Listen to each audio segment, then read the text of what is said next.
It was always difficult gathering the family together, but this time, I didn't expect my sister to make my 12-year-old daughter the punchline of a joke. The moment we arrived at the rented event hall, it was immediately clear that this wasn't going to be a regular family get-together. There were white tablecloths, candles glowing in every corner, and a dessert table that probably cost more than my rent. My grandmother sat at the head of the table as usual, as though the whole room belonged to her, and in a way it did. People gathered around her trying to get her attention, forcing smiles, laughing too loudly, all in this desperate need for her approval. And then there was me, trying to keep my daughter Maya close by, without making it too obvious. Maya, at 12, was quiet, thoughtful. She preferred creating things with her hands rather than making small talk with strangers. That night she wore a dress she had sewn herself. Navy fabric, clean seams, and a tiny hand-stitched detail at the collar that she'd worked on for 3 nights. If you asked Maya what she wanted to be when she grew up, she wouldn't say rich. She'd say, "I want to be good at what I do." She stood beside me, fingers nervously tugging at the sleeve of her dress. She was bracing for something she couldn't name yet, and then my sister Victoria walked over. Victoria looked perfect. Her hair, immaculate. Her smile, flawless. Her outfit, probably worth more than my car. Behind her was her husband and their 3 kids, all dressed like they were auditioning for a luxury brand ad. Victoria scanned the room, eyes lighting up as she spotted someone across the hall. Someone important, someone she wanted to impress. Without hesitation, she reached out and hooked her arm around Maya's shoulders, dragging her forward. "Come here," she said with a bright, fake cheerfulness. Maya stiffened. I stepped closer, feeling the tension rise between us. Victoria's grip tightened as she led Maya toward the woman she was so eager to impress. "You have to meet my niece," Victoria said, already laughing. The woman smiled politely, but there was nothing genuine in it. "This," Victoria said, squeezing Maya's shoulder a little too hard, "is my Stinky niece." Victoria paused, waiting for a laugh that didn't come. Maya froze, her body going completely still. Victoria leaned in closer, relishing the moment, as though she could feel the power in belittling someone. "She insists on wearing these cheap little outfits she makes herself?" Victoria sneered, her voice thick with mock affection. "Thinks she's creative, and honestly, with clothes like that and an attitude like hers, she's got no future." My mother laughed from somewhere behind us. My father chuckled softly. Maya's shoulders folded inward. Her gaze dropped to the floor. For a moment, it felt as though the whole room had frozen. Maya, 12 years old, standing there in the dress she made herself, listening as 2 adults mocked her as though she weren't even there. The woman Victoria had tried to impress didn't laugh. She gave a tight, uncomfortable smile, unsure of what to do with the awkwardness in the air. Someone stopped mid-conversation nearby. "But Victoria's kids?" They smirked. One whispered something to the other. Another giggled. Maya stood there, small and still, her face flushed with embarrassment, her hands trembling. I put my hand on her back, trying to steady her. She was a kid, for God's sake. Why couldn't they see that? And then, as if on cue, my grandmother stood up. Not slowly, not carefully. She stood like someone who had made up their mind. The room went quiet. All eyes turned to her. My grandmother didn't look at me. She didn't even glance at Victoria. She looked straight at Maya. Then, slowly, she turned her gaze toward Victoria. She smiled, small, calm, but it was the kind of smile that could stop anyone in their tracks. "You really don't know who she is, do you?" My grandmother's voice rang out, clear and firm, like a bell. The room inhaled sharply. I didn't know what was about to happen, but I knew this wasn't going to be a typical family squabble. My grandmother wasn't smoothing things over. She was ending something. She looked at Victoria, then at my parents, and said, "Let me tell you how we got here." Growing up, Victoria was always the golden child. She was the one my mother praised, the one who could do no wrong. I, on the other hand, was the problem, the one who caused trouble. Victoria was everything my mother wanted. Fun, easygoing, always the center of attention. And me, I was too much work, too much to handle. When Victoria walked into a room, my mother's face would light up like the sun had just risen. But when I walked in, my mother's eyes would search for something, anything that wasn't quite right. It wasn't dramatic, it wasn't loud, it was 1,000 tiny corrections, day in and day out. Stand up straight. Smile more. Why can't you be more like your sister? I learned early on that if I cared about something, someone would always be there to mock it out of me. The only person who ever treated me fairly? My grandmother. She didn't care if you were impressive. She cared if you were capable, if you could do something. When Maya was born, I thought maybe things would be different. Maybe this time, things would change. But they didn't. Victoria had 3 kids by then, perfectly polished, always performing, always in the spotlight. But Maya was quiet, focused. She didn't care for being seen or heard. She liked to create, to make things. And because Maya didn't perform the way Victoria expected her to, she started calling her Stinky. Not because Maya was dirty, no, it was because Maya chose craft over image, and in our family, that was a crime. Maya started sewing because she loved it. She would spend hours learning stitches, redoing seams, working until it was perfect. But to Victoria and my parents, it wasn't talent. It was a refusal to play their game. It was cheap. They didn't see the skill or the dedication. They only saw rebellion. But my grandmother? She saw something different, something that nobody else bothered to notice. You see, my grandmother owned a fashion company, not an Instagram brand, not some fly-by-night thing that people gushed over on social media. No, this was a real business with real employees, real production, real work. My grandmother's name meant something, and for years, my parents and Victoria had lived off it. They didn't build anything themselves, they just rode the wave of my grandmother's success. Victoria especially loved to drop the "we own a fashion company" line, as though it were some kind of badge of honor. But Maya? Maya wasn't impressed by the name or the glamour. Maya wanted to know how things worked. She asked questions like, "Why does this fabric pull? How do you make a collar sit right?" My grandmother noticed. She saw Maya's curiosity. She saw her hunger to learn. And so, quietly, without anyone noticing, my grandmother started lending Maya patterns. She gave her small lessons, and over time, their bond grew. But my grandmother saw something else too. She saw Maya being treated the same way I had been. She'd watched it happen for years, and I didn't even know the details. But I knew deep down she was paying attention. And then, at that family gathering, she stood up. "You called her Stinky in front of strangers," my grandmother said, her voice steady, not angry but calm. Victoria's smile faltered. "Oh, come on," she said, trying to brush it off, but there was a crack in her voice. "No," my grandmother said, still calm. "If it's a joke, explain what's funny." Victoria's smile wavered, and then she went quiet. "Don't," Victoria said, almost pleading. But it was too late. "You're a grown woman," my grandmother continued, her voice rising ever so slightly, but there was no mistake in her words. "And you think this is funny?" The room fell into a stunned silence. My grandmother walked over to Maya, who was still standing there, her shoulders hunched, her eyes cast down. My grandmother put her hand on Maya's back, and I felt the air shift. "Come here, sweetheart," my grandmother said gently, and Maya slowly walked into her arms.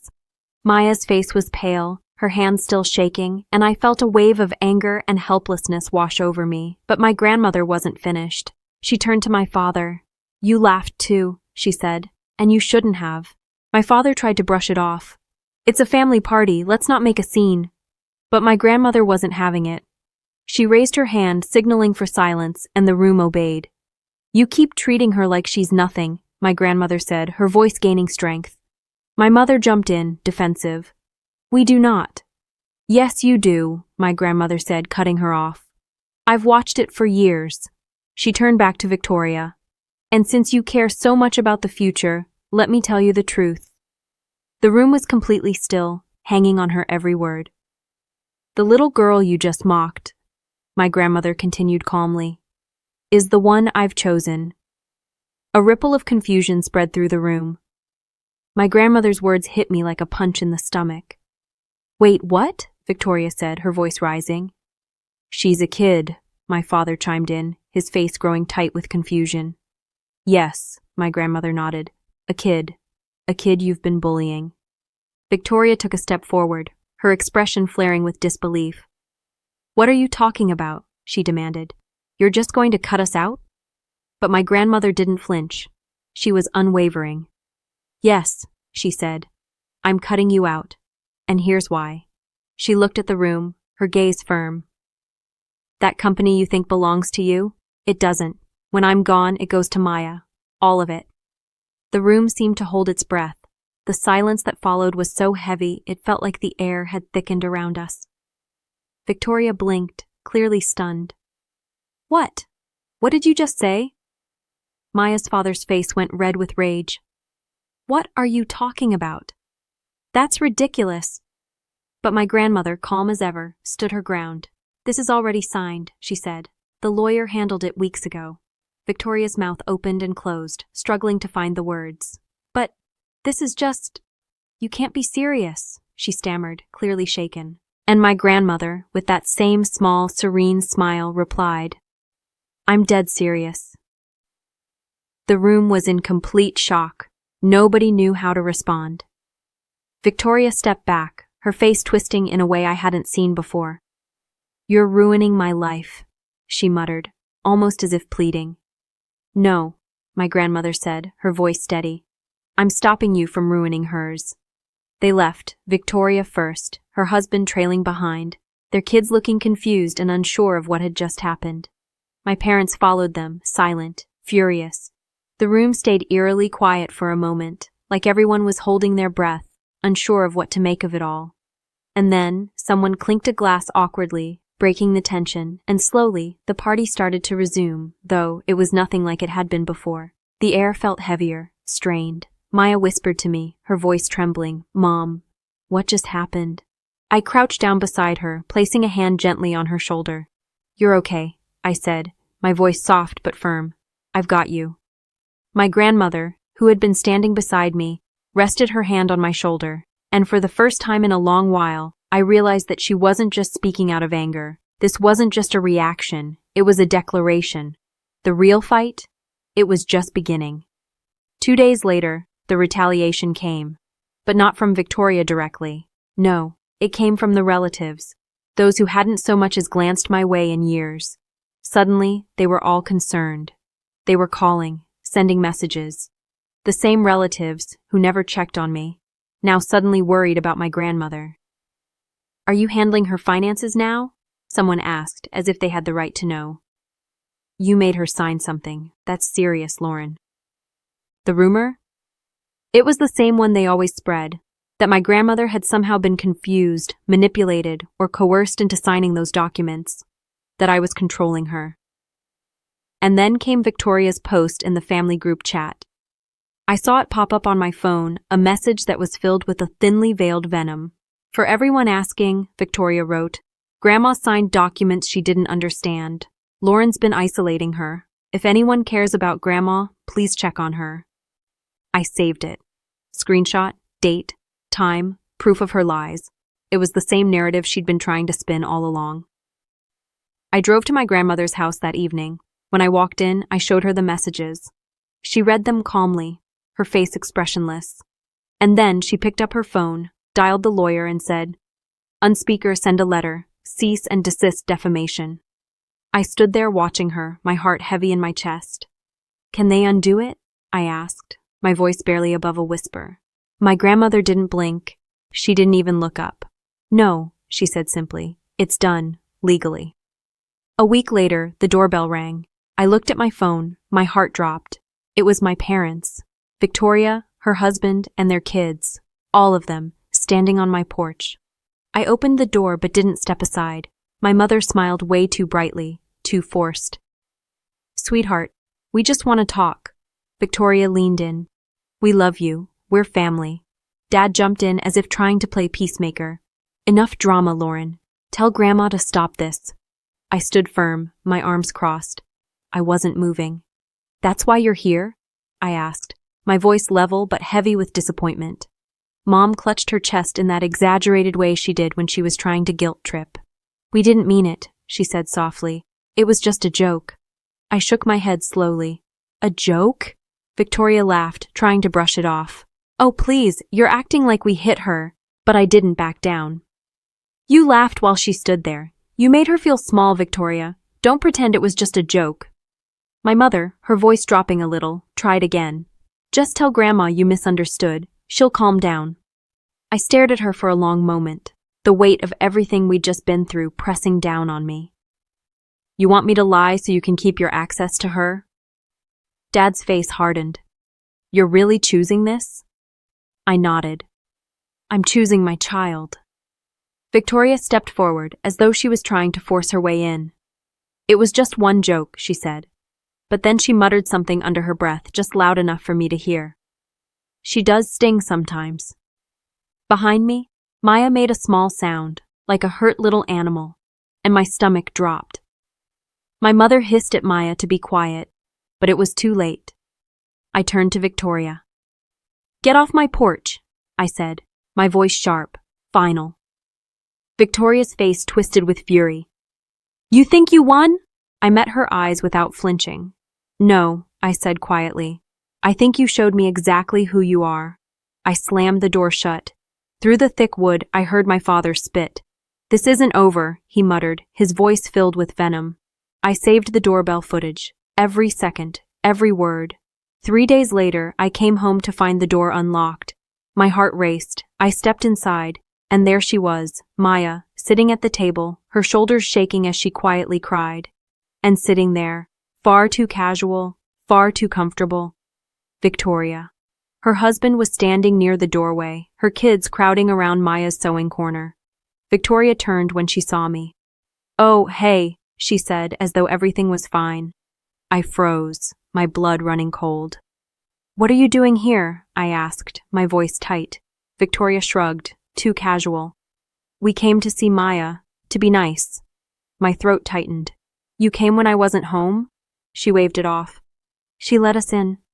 Maya flinched as I moved to her side. "Did you let them in?" I asked, my voice soft but firm. She nodded, tears spilling down her cheeks. "They said they were sorry," she whispered. Victoria's voice, sweet and sugary, cut through the tension. "We are sorry." But something about it felt off. I turned to Victoria, my eyes narrowing. "What did you say to her?" Maya's voice cracked as she spoke. "They said Grandma made a mistake," she said, her words barely audible. "They said if I just told Grandma they were nice, she might change her mind." I froze. "And they said," Maya whispered, "if I don't fix it, I'll be the reason the family's broken." I stared at Victoria, her smug smile stretched across her face. "We're just trying to help her," she said, her tone too sweet, too fake. And then out of nowhere, a clatter. Victoria's youngest had gotten too close to Maya's sewing machine. The needle was bent. The thread was tangled. Maya whispered, her voice barely above a breath. "They were being nice at first. Then they started touching it." Victoria rolled her eyes, as if it was nothing. "It's a machine, Lauren," one of the kids muttered. "It's her safe place. She deserved it." Silence fell over the room. I stood up slowly, my body trembling with anger. "Out," I said, my voice low but cutting. Victoria scoffed, shaking her head. "Lauren, out." And they left, just like that. The moment the door slammed shut behind them, Maya started apologizing, her voice frantic, full of guilt. "I didn't know," she cried. I grabbed her hands gently, calming her. "Stop," I said softly. "You didn't do anything wrong." I took photos of the sewing machine, 3 different angles to document the damage. Then I called my grandmother.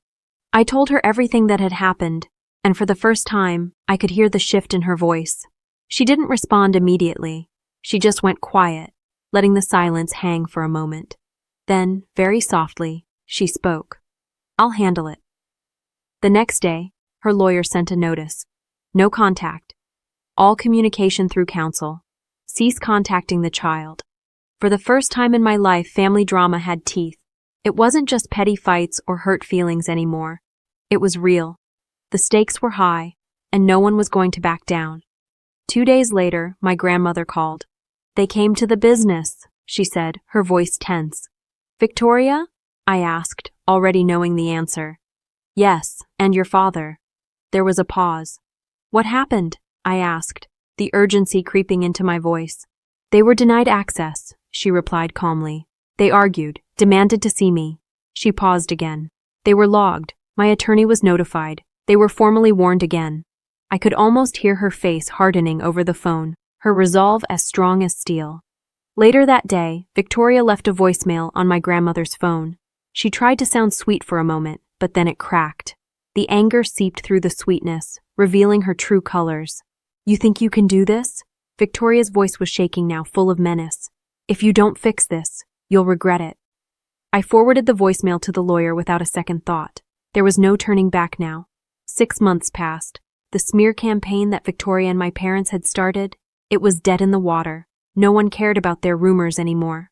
My grandmother kept showing up, sharp and calculated. She was always prepared. Every conversation, every piece of correspondence, it was documented, and the money stopped. For years, my parents and Victoria had been living off a $10,000 a month payout from my grandmother's company. They had relied on it, expected it, as if it were their birthright. 6 months after the family celebration, that money disappeared. It was gone. By the time the 1-year mark rolled around, the consequences were loud. Victoria and her husband had to sell their house. The reality of their situation set in when Victoria had to get a real job. She didn't last. She couldn't keep up with the work. It was too much for her. My father tried, but he didn't last either. He quit the job when someone younger than him told him what to do. That's when I knew. He was lost. My mother, who had once prided herself on her designer clothes, had to start selling them online. Victoria's kids, they lost their minds. I saw public meltdowns over shoes, over clothes.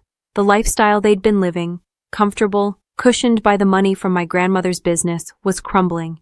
They kept trying to reach me, sending new numbers, new emails, but I didn't respond. We stayed no contact. We replaced Maya's sewing machine. One night, about a year later, I walked past her room and heard that steady hum, the sound of the machine working. I stopped for a moment, just listening to it. Maya was bent over fabric, her hands steady, focused, lost in the world she had created for herself. There was no flinching, no shrinking. Just my daughter, working in the space she had claimed as her own. It hit me then. The battle wasn't over, not by a long shot. But Maya had already won. She didn't need the approval of anyone who didn't believe in her. She didn't need anyone who had mocked her or belittled her. She had everything she needed, the talent, the dedication, the heart, and she had my grandmother's legacy to carry forward. So, I'll ask you, did my grandmother go too far, or did she do exactly what needed to be done? Let me know in the comments. And if you enjoyed this story, don't forget to subscribe to Echoing Heart Tales for more. I'll see you in the next one.